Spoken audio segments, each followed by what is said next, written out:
today's video, we're going to compare the Callaway Chrome Soft to the Callaway Supersoft, and we're going to figure out which soft compression golf ball might be right for your game.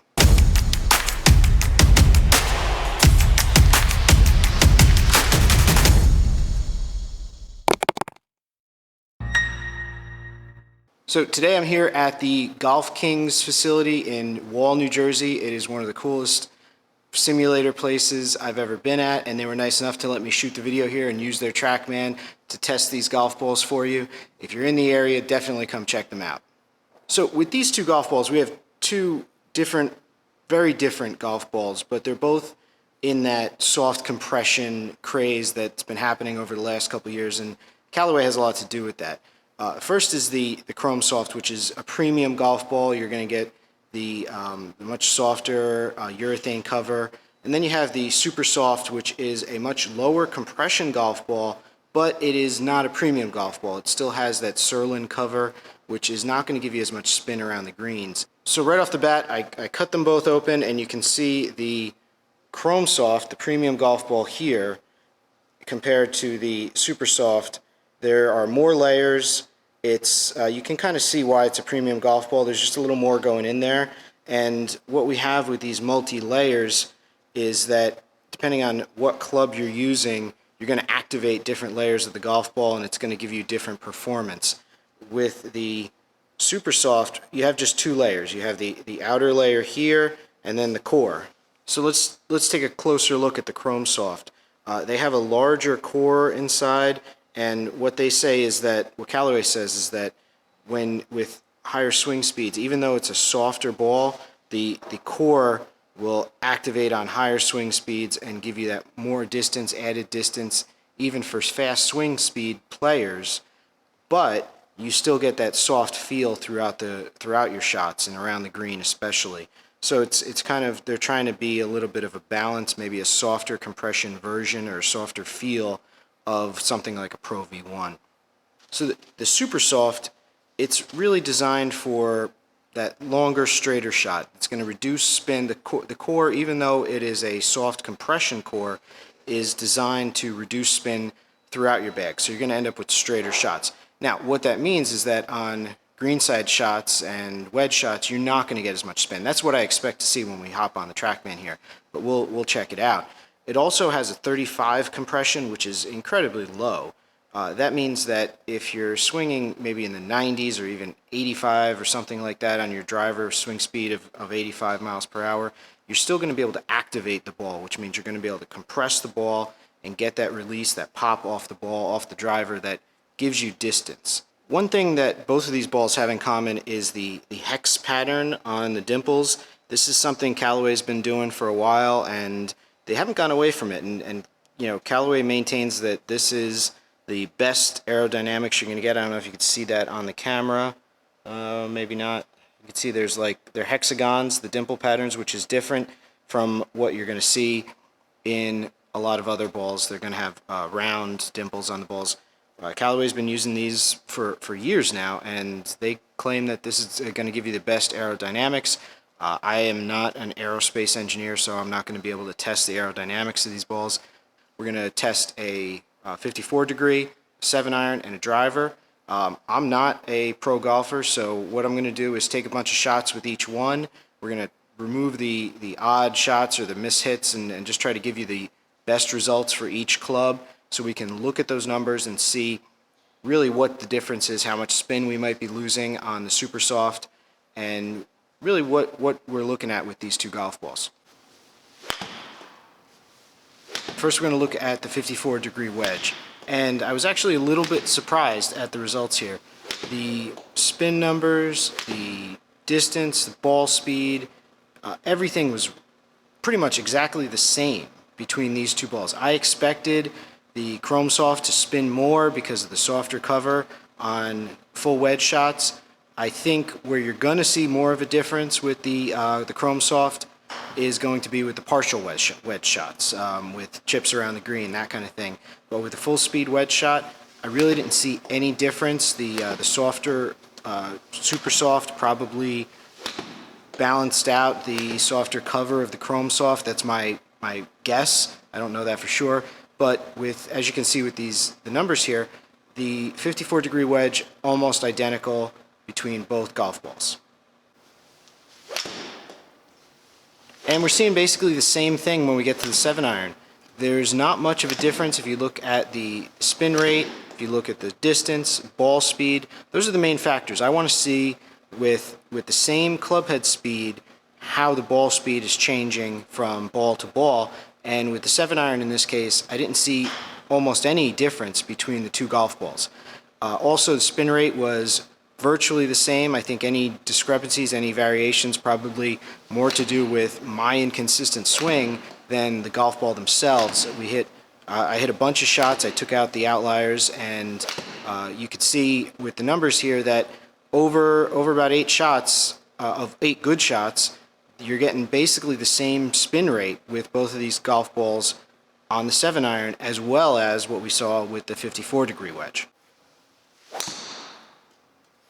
Now, with the driver, I tried to vary the swing speed a little bit. I know some of you out there are playing with slower swing speeds in the mid-90s, 80s, so I tried to hit a few in that range, at least mid-90s, and then I pushed it a little bit to where I can kind of max out at the 103 area.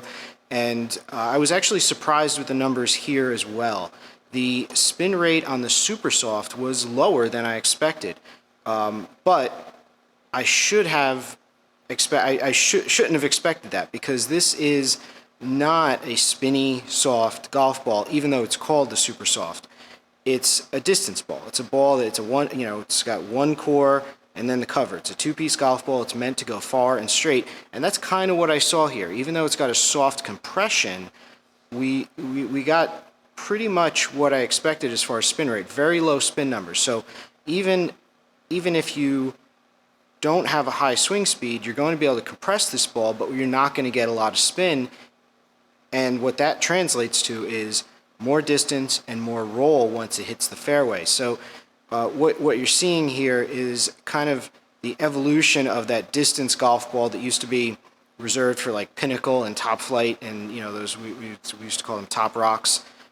They're really hard, and they were made to be distance golf balls. I think what the Supersoft is kind of the evolution of that, where you're getting a distance golf ball but with a softer compression. And what that does is brings a whole new group of people in that want that distance, want the straight distance off the tee, and don't have a high enough swing speed to compress those rock hard golf balls. So it's kind of giving you that real low spin, and the softer compression. Chrome Soft, on the other hand, the spin was a little higher with the driver, especially when I started swinging a little faster, and that's to be expected. This is a golf ball that's designed to give you some spin, but it actually controlled it pretty well. I think compared to some of the tests I've done with a Pro V1 or a TP5, this had less spin, but also I think I got a little less ball speed from my club head speed. So there's a trade-off here, and I think what you get with the Chrome Soft is going to be a very good feeling golf ball. I mean, this ball feels like you can control it. It's very soft feeling for a premium golf ball, and I think that's a good thing if you like that. So it's the kind of thing where you want to test it out. If you thought this was helpful, all you have to do is click that like button below, and that'll help me out a lot. So I'm going to jump into the video here, and I'm actually filming this part after I went home and looked at some of the TrackMan data on the computer, and I noticed something interesting between these two golf balls. And that was when I looked at the dispersion. And granted, it is a small sample size, but I took among the best shots I had, and actually with the 54-degree wedge, it was a larger sample size. And I noticed that there was a much wider dispersion with the Supersoft. My assumption is that the softer compression is less consistent than the harder compression of the Chrome Soft golf ball.